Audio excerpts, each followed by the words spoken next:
Good evening, Har Har Mahadev. সম্পাস কুঠিরে সবাইকে স্বাগত জানিয়ে ব্লগটা এখান থেকে স্টার্ট করলাম।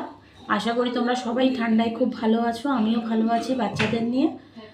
আমার শরীরটা মোটামুটি ভালোই, কিন্তু গলায় এখনও পর্যন্ত একটু ব্যথা আছে, বুকের চেস্ট একটু ঠান্ডা যেহেতু লেগেছে সেহেতু বুকটার মধ্যে একটু ব্যথা ব্যথা আছে। ওষুধ কন্টিনিউ করছি, ওষুধ এখনও এই যে ওষুধ কন্টিনিউ চলছে সব, এই যে একদম ফিল ওষুধ আছে, তো ওষুধ খাচ্ছি। মানে কদিনের মানে 2-3 মাসের কোর্স দিয়েছে, সেগুলো কন্টিনিউ করছি। তো একটু ভালো তো থাকতেই হবে, সব কিছুর মধ্যে মানিয়ে গুছিয়ে। আমাকেই যখন সব কিছু গুরুভার দেওয়া হয়েছে, তো ওই গুরুভার তো নেভাতেই হবে। দুটো বাচ্চা যেহেতু আমার কাছে রয়েছে, তো সমস্ত সব কিছু যখন আমার কাছে, তো আমাকে ভালো থাকতেই হবে। তো ভালো থাকার জন্য পয়সার খুব দরকার।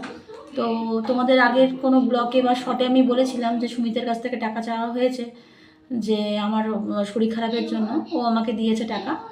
যেখানে ও 16,000 টাকার কথা হয়েছে, সেখানে ও আমাকে 19,000 টাকা দিয়েছে। 18,000 না 19,000 টাকা দিয়েছে। খুব ভালো, ধন্যবাদ সুমিত তোমাকে, তুমি দিয়েছো বলে। আমি ওষুধ হয়তো কিনছি, কিন্তু তার সাথে সাথে বড় বড় কাজগুলোও করছি। সেটা হচ্ছে আমাদের দরজা, বালকনির দরজা, যেটাকে হিন্দিতে দিমাগ বলে, দিমাগ পোকা যেটাকে বলে, আর যেটাকে আমরা বাংলায় বলি গুণ খেয়ে গেছে। তো আমার প্রত্যেকটা দরজা, মেন দরজা, ঘরের ভেতরের দরজা, তো সব প্রত্যেকটা ফ্রেমে গুণ ধরে গেছে। তো এর আগে আমি বলেছিলাম যে তোমাদের দেখাবো যে আমার কি অবস্থা। তো ওই দরজাটা এই মানে ঠান্ডা হাওয়া যেহেতু বইছে, আর আমি 4 তলার ওপরে থাকি, দরজাটা মানে ওইটা গুণটা যেটা বিটটার মধ্যে খেয়েছে সেটা পুরো খুলে পড়ে গেছে, দরজাটা খুলে পড়ে গেছে। তো যাই হোক, লোক ডাকা হয়েছে, দুজন দাদাকে ডেকে দেখানো হয়েছে। দরজা তো লাগাতেই হবে, কেন বাচ্চা নিয়ে থাকি, পোকামাকড়ের ব্যাপার থাকে, মশার ব্যাপার থাকে, একটা ঠান্ডা হাওয়ার ব্যাপার আছে, সব কিছু মিলিয়ে গুছিয়ে আমাকে তো করতে হচ্ছে। তো ডেকেছি কাঠমিস্ত্রিকে, সে দেখে গেছে, কিন্তু দরজা কী লাগাবো, এখানে ফ্রেম লাগাবো, তো অনেক দেখে তারপরে ফাইবার, যেটাকে পিভিসি যেটা বলে, পিভিসি দরজা, সেটা প্লাস্টিক না প্লাইয়ের না কিসের হয় জানি না, ওইগুলো তো আমরা কি হাউসওয়াইফ ঠিক করে জানবো। যাই হোক, যেটুকুনি জানছি, তো এই ফাইবারের লাগানো হবে। তো মানে 3টে ঘরে লাগানোর কথা হয়েছে, সেখানে 8,000 টাকা লাগবে। তো সেক্ষেত্রে মানে 3টে দরজা ওনাকে কমসম করে দিতে বলেছে 8,000 টাকা। যদি সিঙ্গেল দরজায় করা হয় সেটা 2,400, 2,600, 2,800 টাকা করে এক একটা দরজায় পড়ে। এইবার ওই দরজাটা একটু ছোট ব্যালকনির, আর এগুলো হচ্ছে মানে ভেতরের দরজাগুলো বড়, তো সব কিছু মিলিয়ে 8,000 টাকা লাগবে। এইবার টাকাটা আমি কোথায় পাবো? এবার অ্যাডভান্স উনি বলছে 4,000 টাকা দিতে। এবার সুমিত আমাকে যে 3,000 টাকা বা 2,000 টাকা এক্সট্রা আমাকে দিয়েছে, সেটা লোক এনে ওই কাঠের ফ্রেমটাকে খুলতে মানে 1,000 টাকা, মানে 1,000 টাকা নিল খুলে, তারপরে সিমেন্ট করে ওটাকে ঠিকঠাক করে দিয়ে গেল যে লোক এসে এবার তো আপনাকে দরজাটা লাগিয়ে দিতে পারবে। কিন্তু আমি এইটুকুনি ফিজিক্যালি করে দিয়ে গেলাম, তার জন্য আমাকে 1,000 টাকা দিতে হলো, আমার ওষুধ কিনতে হলো। এইবার মাস্টারি মাল, তারপর তোমার মেনটেনেন্স, বাচ্চাদের টিউশন ফিস, সব কিছু দিয়ে সব কিছু আমার কাছে এখন ওই যে 2,000 টাকা এক্সট্রা যেটা আমার আছে, সেটা দিয়ে আমাকে এখন রেখে দিতে হচ্ছে। এবার 8,000 টাকাটা আমি কোথা থেকে দেবো? দরজা, আর ইমিডিয়েট দরজা না লাগালে ওখানে ব্যালকনি পুরো ঠান্ডা ঘর হয়ে যাচ্ছে একদম। গরমকালে যেমনি গরম, আর শীতকালে তেমনি ঠান্ডা, কেন আমাদের এটা সাউথের দিকটা, তো প্রচণ্ড ঠান্ডা। তো এখন কি করব বুঝতে পারছি না। এবার এর আগে আমি তোমাদের বলেছিলাম যে আমার বাড়ির গ্যাসের কি অবস্থা হচ্ছে। সকালবেলা একটা বড় মারাত্মক মানে অ্যাক্সিডেন্টের থেকে বেঁচে গেছি আমরা। তো মরার ঘর থেকে ফিরে আসা, যেহেতু বাচ্চা দুটো ভালো ছিল, যে বাচ্চা দুটো ছিল না, বাচ্চার মা ছিল, মরে গেল কোনো যায় আসে না, কিন্তু এখন মরে যাওয়াটা খুব কষ্টের, খুব প্যাথেটিক আমার জন্য, কেন বাচ্চাগুলোকে আর কাছে রেখে যাব। তো যাই হোক, যেখান থেকেই হোক ভগবান আগলে রাখছে, যেমন পাখির বাচ্চাকে পাখি যেমন বাঁচিয়ে রাখে আগলে, সেরকমই মনে ভগবানের কোনো দান হয়তো আমার কাছে আছে, যেহেতু এই প্রাণটাও বেঁচে ফিরলাম। যাই হোক, তো লোক এসে ঠিক করে দিয়েছিল, সুমিত দিয়েছে টাকা, 250 টাকা দিয়ে দিয়েছে আমাকে, খুব ভালো হয়েছে। কেন 250 টাকা, 10 টাকা, 5 টাকা আজকের জন্য আমার কাছে খুব খুব গুরুত্বপূর্ণ। কেন সুমিত থাকাকালীনই সুমিত জানে যে আমি খরচা করতাম না, আমার খরচার হাত খুবই কম। যেটুকুনি ও দিত বা যেটুকুনি ওদের বাড়ি থেকে দিত সেটুকুনি আমি রাখতাম, বা পুজো জামা কাপড় সমস্ত সব কিছু তোমাদের এক্সপ্লেন করে আমার সব কিছুই বলা আছে, তো নতুন করে বলার কিছুই নেই আমার। তো এইভাবে আমাকে চলতে হচ্ছে, কিন্তু আমি টাকাগুলো পাবো কোথায়? জিনিসগুলো যে আমি করব, আমি তো বলেছি আমি সব কিছু করব, কিন্তু তার জন্য তো পুঁজি দরকার। এবারে দরজাগুলো লাগানোর জন্য 8,000 টাকা আমি কোথা থেকে, এবার 16,000 টাকা থেকে 17,000 টাকা থেকে যদি আমি ওখানে অ্যাডভান্স দিয়ে দিই আর 4,000 টাকা কি 8,000 টাকা পুরো দিয়ে দিই, তাহলে আমার থাকবে কত? এবার সেখান থেকে আমি সংসারটা চালাবো কী করে? এবার কেটে মেরে পেট কেটে যাই করে হোক আমাকে করতে হচ্ছে। তারপরে জামা কাপড় রাখার একটা ব্যাপার থাকে। এখন শীতকালে সমস্ত জামা কাপড় বার হয়ে গেছে, আমাদের আলমারি পর্যন্ত নেই। একটা আলমারি যেখানে আমার জামা কাপড় থাকে, মানে পরার জামা কাপড়ে, আবার বাচ্চাদের জামা কাপড়, আর্টের জামা কাপড়, স্কুলের জামা কাপড়, মানে কোনো তাক তো ঘরে নেই, সেরকমভাবে কোনো ব্যবস্থাও করা হয়নি। কিন্তু কোনোদিন তো ভাবিনি যে আমাকে এরমভাবে আমাকে চলতে হবে, তো তখন হয়তো করে নিতে পারতাম। এত চালাকি তো করতে পারিনি, চালাকি কোনোদিনই করতে পারিনি, এখনও করতে পারছি না। যার জন্য এই মানে তোমাদের সাথে শেয়ার করলাম, বা আর বড় হলে দেখতে পাবে। যাই হোক, আমি কতদিন বাঁচবো আমি জানি না, কত মানে মরার ঘর থেকে তো শুধু ঘুরেই আসছি, আর মাথার মধ্যে একটাই মানে ঘুরতে থাকে। দেখো আজ 2 বছর হয়ে গেছে, সমস্ত সব কিছু স্বপ্নে ভুলে যায় বা নতুন করে নিজের জীবনটাকে চালায়। আমিও চেষ্টা করছি যে সব কিছু ভুলে, কিন্তু ভুলতে তো পারছি না। এতদিনের সম্পর্ক, এতদিনের সব কিছু। যাই হোক, সে যেইভাবেই থাক, যেরকমভাবেই থাক, ভালো সুস্থ থাক। কেন আমি আগেও বলেছি তার সুস্থ কামনা আমি সবসময় করি, কেন সে ভালো থাকলে এখনও যে টাকাটা পাচ্ছি সেটা হয়তো পাবো, কেন সেটা আমার অধিকার, আমার বাচ্চার অধিকার। তো ওই অধিকারটা তো আমি কোনোদিনই ছাড়বো না, সে যেই মুহূর্তে যেই সিচুয়েশনেই থাক না কেন। তা তোমরা আমাকে দেখে মানে একটু হলেও বুঝতে পারবে যে আমি খুব কষ্টে আছি।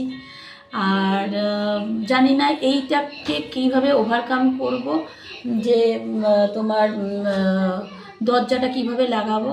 কেন সুমিতের সাথে বাই ফোনে কথা বলাটা, মানে আমি বলতে পারি আমার আমার কোনো অসুবিধা নেই, আমি ওকে ফোন করে কেন এর আগে ওয়াশিং মেশিন নিয়ে আমি ওকে অনেকবার অনেক কথা বলেছিলাম যে সুমিত আমার ওয়াশিং মেশিনটা ঠিক না করে দিলে আমার শরীর খারাপ হয়। সেই শরীর খারাপে কিন্তু আমি পড়লাম। সে দেখে কি না আমি জানি না, মনে হয় না দেখে কোনো ব্লগই, বা তার জন্য আমি করছি, কিন্তু দেখলে খুব সুবিধা হয়। কেন এই ফোনের মাধ্যমে সে অনেক কিছু জানতে পারবে ঘরের ব্যাপারে, সে দূরে থেকে সমস্ত ব্যাপারটা জানতে পারবে। ওর হয়তো জিনিস আমি কিছু জানতে পারছি না, কেমন আছে কি আছে, ভগবানের যেন ওকে সুস্থ রাখে, কিন্তু আমার প্রত্যেকটা জিনিস আমি এর মধ্যে দিচ্ছি যাতে ওর কাছে কোনো রকমভাবে ভায়া হয়ে যায় যে আমরা কিভাবে রয়েছি। তুমি তোমার খোলসটা চেঞ্জ করলে সুমিত ভালো থাকার জন্য, আর আমাদের কিভাবে ভালো থাকতে হবে তুমিই বলতে আগে, যে আমি কাজ করি বউ বাচ্চার জন্য কাজ করি, সেটা তো পুরো বোঝাই গেল, সবাই সেটা দেখতে পেলো। এবার শুধু একটাই কথা, যে আমাদের একটু ভালো থাকার জন্য ফাইন্যান্সটা একটু দেখে নাও। কেন এই জিনিসগুলো করতে মানে কি বলবো, 5 বছরে আমি এখানে রয়েছি ফ্ল্যাটে, মানে খুবই খারাপ অবস্থা আমার ফ্ল্যাটের, আমার ঘরের অবস্থা, মেনটেনেন্স কিচ্ছু করতে পারছি না। গ্যাসটারও অবস্থা আমি তোমাদের বললাম কী এরকম অবস্থা, এইচপির লোক এসেছে, সে নিজে এসে ঠিক করে দিয়ে গেল। তা আমি একা মানুষ হয়ে, একটা মেয়ে 2টো বাচ্চা সামলে, যার কোনো ব্যাকআপ সেট আপ কিছু নেই, তার বাবা মা অসহায়, তার বাবা, আমার বাবার কথা বলছি, সে পেসমেকার বসানো, সে নিজে পেনশন দিয়ে সে খায়, সেখানে আমাকে কতটা দেবে, আমার বাচ্চাকে কতটা, যতটা পারে ততটাই করে। এইবার আজকে যেমন সকালবেলা আমি আর্টকে নিয়ে 6:30 7টার মধ্যে স্কুল চলে গেছি, আর্টের এবিসি রিপোর্ট কার্ড দিয়েছে, শুধু একটা ফোন করে দিয়েছে রাত্রেবেলায় যে মা এসে আর রান্নাবান্না করবো না, তুমি আমার খাবারটা আজকে লাঞ্চটা দিয়ে দিও। ঠিক লাঞ্চ ব্রেকফাস্ট দুটোই দিয়েছে। এবার রাত্রের ডিনারের যে ডিমের ঝোলটা আমি তোমাদের সকালবেলা শর্টে শেয়ার করেছিলাম আমি আর সেই ডিমের ঝোলটা আছে, সেটা দিয়ে আর রুটি খেয়ে নেবে, আমি ভাত খেয়ে নেবো। কেন আমি মানে এখন আর রুটি খেতে পারছি না, আমার পেটে এত গ্যাস হয়ে যাচ্ছে, মানে এত কড়া ওষুধ, মানে সেটা আমার গাইনোর থেকেও দিয়েছে, প্লাস তোমার গলা ব্যথারে তার জন্যও দিয়েছে, মানে খুব শরীরটা গরম হয়ে যাচ্ছে আর গ্যাস হয়ে যাচ্ছে, এত কড়া ওষুধ, মানে ঠান্ডা তো কিন্তু খেতে পাচ্ছি না, গলা ধরে যাচ্ছে। আর কি যে নিজের বানিয়ে খাবো, কি যে করবো, কিছুই বুঝতে পারি না, কিচ্ছু বুঝতে পারি, কেন আমাকে সারাদিন কাজ করতে হচ্ছে, জামা কাপড় কাচা, খাওয়া দাওয়ানো, মানে বাচ্চাদের দেখাশোনা করা, পড়ানো, স্কুলে নিয়ে যাওয়া নিয়ে আসা, তাহলে একটা মহিলা কত করবে। এবার যারা আমাকে দেখে মানে হ্যাঁ ঠিক হয়েছে, ভালো হয়েছে, ভগবান যেন তাদেরকেও সেরকম দিনগুলো একটু বুঝিয়ে দেয়।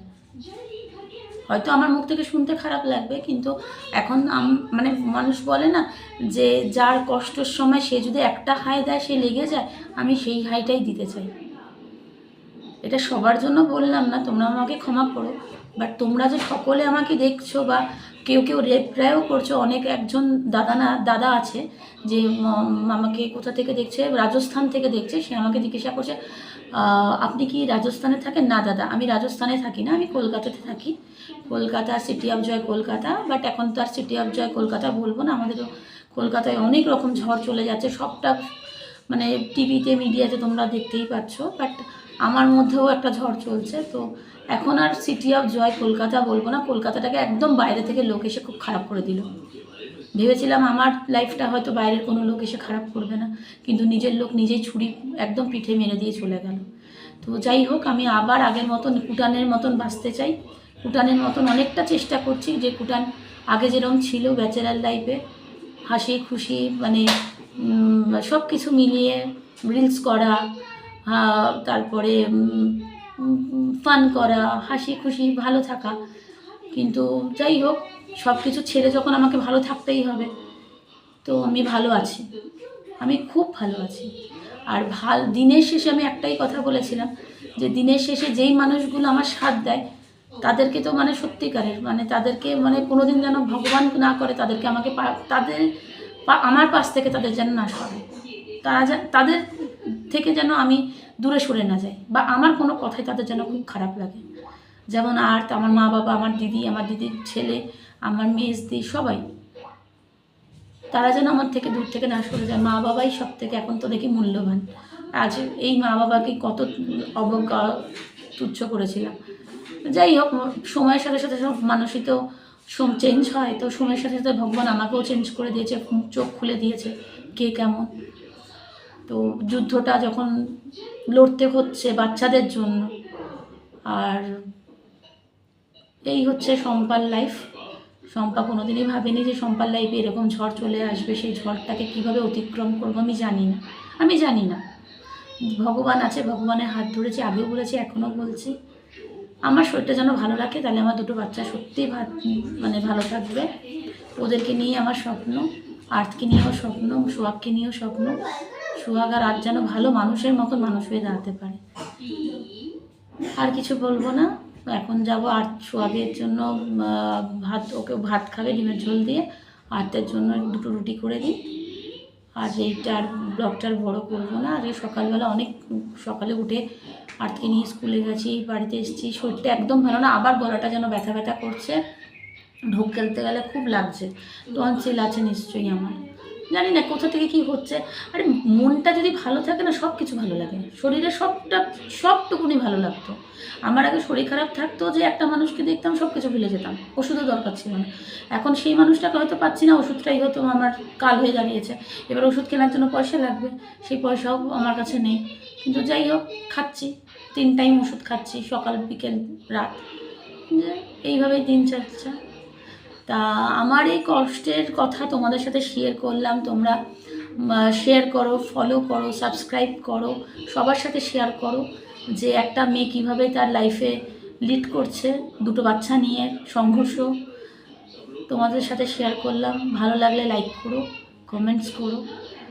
আর কিছু বলার নেই, সবাই ঠান্ডায় খুব মানে মাফলার টাফলার জড়িয়েও, কানে টুপি পরো, বাচ্চাদের ভালোভাবে রেখো, ঠান্ডা লাগিও না, সর্ষের তেল গরম করে বা কাশি সর্দিতে লাগিও। আমি কাকে বলছি জ্ঞান দিচ্ছি। যাই হোক, একটু পেয়েছি, প্লেসমেন্ট দিয়ে দিলাম। ভালো থেকো সবাই, সুস্থ থেকো। আজকের দিনের শুভকামনাই তোমাদের সাথে করি, কালকের দিনটা যেন সবার ভালো থাকে, ভালো কাটুক। সবাই ভগবানের আমরা আশ্রিত, সবাই সবাইকে ভালোবাসি, এটাই। চলো টাটা, আর কথাটা বাড়ালাম না। শুভরাত্রি, হর হর মহাদেব, হর হর মহাদেব, হর হর মহাদেব। চলো, শুভ সন্ধ্যা, গুড নাইট, আবার দেখা হবে। আর আমার বাংলাদেশের আপুদের সাথেও তো কথা বলাই হয় না। বাংলাদেশের আপুরা তোমরা দেখো, কলকাতার মানুষেরা যারা আগরপাড়ায় আছো তারাও দেখো, প্রত্যেকটা ঘরে ঘরে যেন আমার ব্লগ যায়। আমি একদম ছোট্ট একদম ফ্যামিলি থেকে বিলং করি, আর আমার এই দুঃখের দিনের সাথে তোমাদের শেয়ার করলাম। সবাই ভালো থেকো, শুভরাত্রি, গুড নাইট। মর্নিং বন্ধুরা, শুভ সকাল। আজকে এই জিনিসটা না দেখালেই না হতো তোমাদের, কিন্তু দেখালাম। আর এখন যাচ্ছি আমি আর্টের স্কুলে, আর ওর আজকে এবিসি রিপোর্ট কার্ড বেরোবে, তাই তোমাদের সাথে এই সুন্দর একটা দৃশ্য আমি শেয়ার করলাম। এগুলো কি বলো তো, পিঙ্ক কালারের শাপলা ফুল, দেখে মনে হচ্ছে না পদ্ম ফুলের মতন। এই দেখো খুব সুন্দর লাগছে, দেখো। এই যে আমার art good morning, good morning everyone. আমি ক্যামেরার পেছনে ব্যাকে তোমাদেরকে এই ছোট্ট একটা সুন্দর সকালে সবাইকে শীতের শুভেচ্ছা জানাই। আর বড় করলাম না, এটা শর্টের ওপরেই রাখলাম। চলো টাটা। হচ্ছে তোমার দাম বেশি 2800 করে, ঠিক আছে।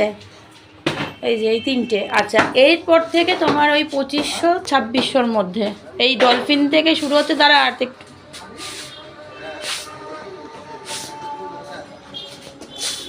আর একটু বাইরে যা।